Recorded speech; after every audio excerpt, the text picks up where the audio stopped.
आज हमने टॉपिक लिया है एओलियन लैंडफॉर्म जिसको हम विंड लैंडफॉर्म ऐसे भी कह सकते हैं।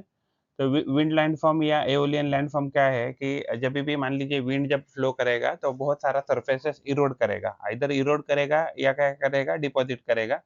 तो जिससे जो भी लैंडफॉर्म बनते हैं तो उसको एओलियन लैंडफॉर्म या विंड लैंडफॉर्म ऐसे कह सकते हैं। तो ये इरोजनल कुछ लैंडफॉर्म के एग्जांपल है। तो ये जूजान है। तो ये जो स्ट्रक्चर है, तो इस स्ट्रक्चर को क्या कहते हैं? तो इसको जूजान कहते हैं, तो इसको यारडांग ऐसे भी कहते हैं। एंड ये जो ऊपर का स्ट्रक्चर है, इसको हम मशरूम रॉक या पेडेस्टल रॉक कहते हैं। तो ये यारडांग का स्ट्रक्चर है, जिसको हम जूजैंग ऐसे भी कह सकते हैं। तो ये ड्रैकेंटर है, तो ड्रैकेंटर क्या होता है कि यहाँ जो स्टोन है या रॉक है, तो वो क्या हो जाता है विंड के एक्टिविटी की वजह से ये हो जाता है, पॉलिश होता रहता है। तो ब्लोआउट्स क्या होता है कि देखिए यहाँ इस पर्टिकुलर रीजन में क्या हो गया कि विंड विंड ने क्या किया है उतना पर्टिकुलर जो सैंड वगैरह है तो वो वहाँ से ये किया है गायब कर दिया है।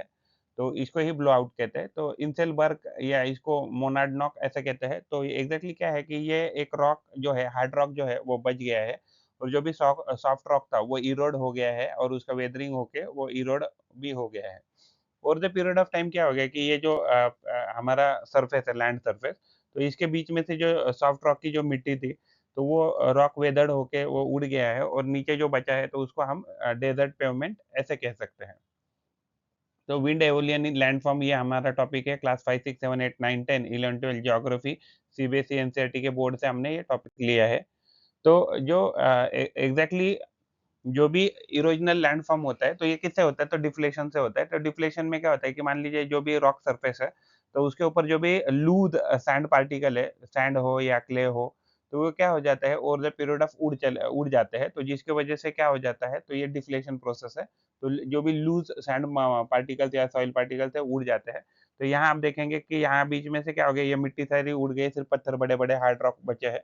तो यहाँ भी एग्ज़ैक्टली आप कह सकते हैं कि यहाँ मिट्टी कुछ जमा हो गई है। तो यहाँ भी एक देख देख सकते हैं कि यहाँ रॉक बच गया है। तो अब्रेशन क्या है कि जब विंड फ्लो करेगी तो विंड क्या करेगी सैंड के पार्टिकल भी अपने साथ लेके फ्लो करेगी। तो ये जब फ्लो कर रही है तब क्या कर रहा है, तो ये रॉक सरफेस को क्या कर रहा है पॉलिश कर रहा है या इसको हम इरोड कर रहा है ऐसे कह सकते हैं। तो ये देखें over the period of time ये क्या हो गया, तो ये सरफेस जो है तो ये पॉलिश हो गया और ये देखेंगे तो ये भी सरफेस पॉलिश हो गया। शायद उस साइड से भी पॉलिश हुआ रहेगा, इस साइड से भी पॉलिश हुआ है। लेकिन यहाँ से पॉलिश नहीं है। क्यों? यहाँ से इसलिए पॉलिश नहीं है क्योंकि क्या है यहाँ से हवा नहीं है या विंड नहीं है। तो विंड लैंडफ़ॉर्म जो है तो उसको एओलियन लैंडफ़ॉर्म ऐसे भी कहा जाता है। तो ये इरोज़नल एंड डिपोज़िशनल एक्शन ऑफ विंड से होता है। तो कॉमनली जहाँ भी एरिड रीजन है या सेमी एरिड रीजन है तो यहाँ हम क्या देख सकते हैं और जहाँ वेजिटेशन बहुत कम है, तो वहाँ जनरली विंड लैंडफ़ॉर्म हम देख सकते हैं। बिकॉज़ वहाँ क्या होता है रेडीली अवेलेबल लूज़ सेडिमेंट रहते हैं।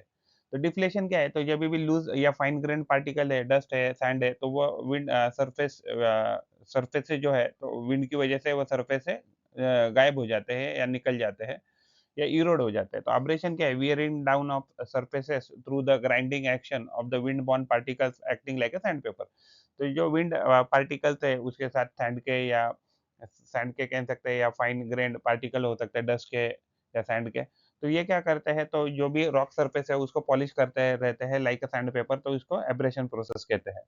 तो एग्ज़ैक्टली ये पेडी प्लेन है, तो ये पहले मान लीजिए माउंटेन यहाँ तक रहेगा, तो यहाँ से over the period of time mountain गायब हो गया और ये जो फ्लैट एरिया बन गया है, तो इसको पेडीमेंट कहते हैं।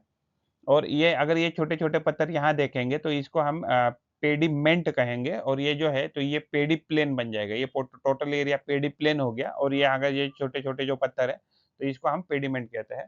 तो ये पेडिप्लेन हो गया, ये मशरूम रॉक हो गया। तो यहाँ से क्या होता है जब विंड जो फ्लो करती है तो नीचे में ज़्यादा एग्ज़ैक्टली क्या करती है तो अब्रेशन करती है जिसकी वज़ह से मशरूम रॉक बन जाता है। और उ उसमें ही अगर ये ऊपर अगर गोल जैसा स्ट्रक्चर है तो मशरूम रॉक, अगर ये फ्लैट स्ट्रक्चर है तो उसको पेडेस्टल रॉक कहते हैं। तो देखिए इसमें जो भी सॉफ्ट रॉक है वो इरोड हो गया है और जो भी हार्ड रॉक है वो पीछे रह गया। अगर मान लीजिए ये यारडंग जैसे ही एक स्ट्रक्चर दिख रहा है तो ये क्या है तो इसको जूजन या यारडंग ऐसे कह सकते हैं। तो इसमें क्या हो जाता है ना कि ये ऐसा लॉन्जिट्यूडिनली एक रॉक का हार्ड रॉक का सरफेस पीछे छूट जाता है, उसको जूजन ऐसे कहते हैं। तो ये यारडंग है। तो यारडंग एग्ज़ैक्टली मान लीजिए जो जूजन जो है अगर वो ज़्यादा क्वांटिटी में एक साथ रहेंगे तो उसको हम यारडंग ऐसे कह सकते हैं। तो एग्ज़ैक्टली आप देखेंगे यहाँ से अगर विंड जो है तो wind wind is going from this direction to this direction. Again this direction to this direction. तो उसने क्या किया है, लॉन्जिट्यूडिनल कट किया है, तो इसको ही हम यार्डांग ऐसे कहते हैं। और ये पेडिमेंट और पेडिप्लेन है। तो ये जो छोटे-छोटे पत्थर है इसको पेडिमेंट कहा जाता है, और ये जो फ्लैट सरफेस बना है तो इसको पेडिप्लेन कहते हैं। फिर इरोजनल लैंडफॉर्म में पेडिप्लेन क्या है, तो ये extensively gently sloping form by the gradual reduction of high relief areas in desert through the wind erosion. तो विंड इरोजन से जब फ्लैट लैंड बन जाता है तो उसको हम पेडिप्लेन कहेंगे। तो डिप्लेशन हॉलोज या ब्लॉउट जिसको कहते हैं, तो इसमें क्या हो जाता है कि कुछ जो मटेरियल है, लूज मटेरियल वहां से गायब हो जाता है और वहाँ होल जैसे स्ट्रक्चर बन जाता है। तो ये जनरली शैलो डिप्रेशन होता है। उसके बाद क्या है, मशरूम या पेडेस्ट्रियल रॉक। तो रॉक जो होता है तो नैरो होता है बेस पे एंड वाइडर होता है टॉप पे, तो अब्रेशन की प्रोसेस की वजह से। तो जो भी सैंड अब्रेशन होता है वो बेस पे ज़्यादा होता है कंपेयर टू टॉप। तो ये जो जुजैन या यार्डंग जिसको कहते हैं, ये इलोंगेटेड रिजेस होता है of resistant rock separated by wind eroded depression. तो यानी कि क्या है, लॉन्जिट्यूडिनल रिजेस टाइप स्ट्रक्चर रह जाते हैं। तो ये केव्स है, तो देखिए इस केव में क्या हो गया कि ये जो स्ट्रक्चर है तो विंड की वजह से ये हो गया, इरोड हो गया, क्योंकि क्या है, यहाँ ये सॉफ्ट रॉक रहेगा कि जो इरोड हुआ है। वैसे ही इंसेलबर्ग जिसको इंसेलबर्ग या उसको इसेलबर्ग ऐसा भी कहा जाता है, इसको मोनाडनॉक ऐसा भी कहा जाता है। तो ये हार्ड रॉक है, ये पीछे छूट गया और बाकी का जो भी उसका स्ट्रक्चर है, तो वो इरोड हो गया over the period of time. तो केव जो होती है तो ये स्मॉल टू लार्ज कैविटी हो सकती है, तो ये अब्रेशन और वेदरिंग के प्रोसेस से बनती है। इंसेलबर्ग क्या है, तो ये आइसोलेटेड होते हैं जनरली, तो स्टीप साइडेड हिल्स होते हैं माउंटेन के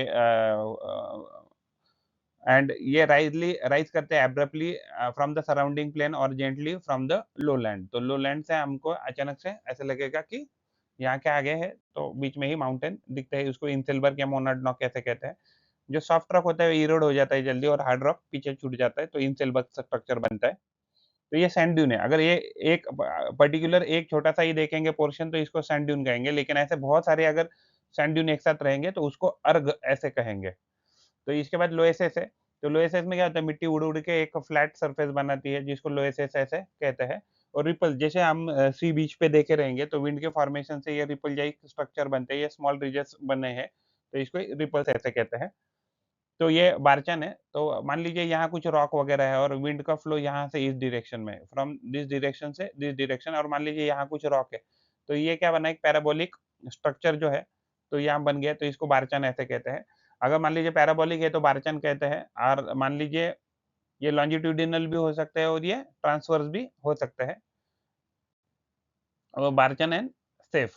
अगर मान लीजिए ये ऑलमोस्ट पैराबोलिक नहीं है तो ऑलमोस्ट स्ट्रेट लाइन में, तो उसको सेफ ऐसा स्ट्रक्चर कहते हैं। फिर सैंड ड्यून जो होते हैं, एक्यूमुलेशन ऑफ विंड ब्लोन, जब सैंड जब जमा होती है तो सैंड ड्यून बनाते हैं। तो ये क्रिसेंट शेप के रहेंगे तो इसको बारचन कहते हैं, और लीनियर रहेंगे तो सेफ कहेंगे। तो लोएसिस क्या है, तो deposit of wind blown silt and clay, जब भी विंड ब्लोन सिल्ट और क्ले डिपॉजिट होते हैं तो लोएस बनाते हैं, लोएसिस बनाते हैं, प्लूरल में लोएसिस कहेंगे। तो often forming thick and fertile soil, तो अगर यहाँ इसको अच्छे से पानी मिला तो यहाँ ये थिक और फर्टाइल सॉइल भी बना सकते हैं। रिपल क्या है, the small wave like ridges of a sand, जो सॉल्टेशन की प्रोसेस से बनती है, यानी hopping movement of sand grain कह सकते हैं। तो अर्क क्या है, अगर बहुत ज्यादा सैंड ड्यून अगर एक साथ आ जाएंगे या तो उस बड़े एरिया को हम क्या कहेंगे, तो उसको अर्ग ऐसे कहेंगे। अगर आपको इसका पीडीएफ चाहिए तो ये इसके डिटेल्स है। If you like the effort and information, then please like video and subscribe the channel and provide your valuable comment in the comment box or WhatsApp number 8055638591। Thanks for watching. Thank you. पढ़ते रहिए, बढ़ते रहिए. Keep learning, keep growing. Thank you.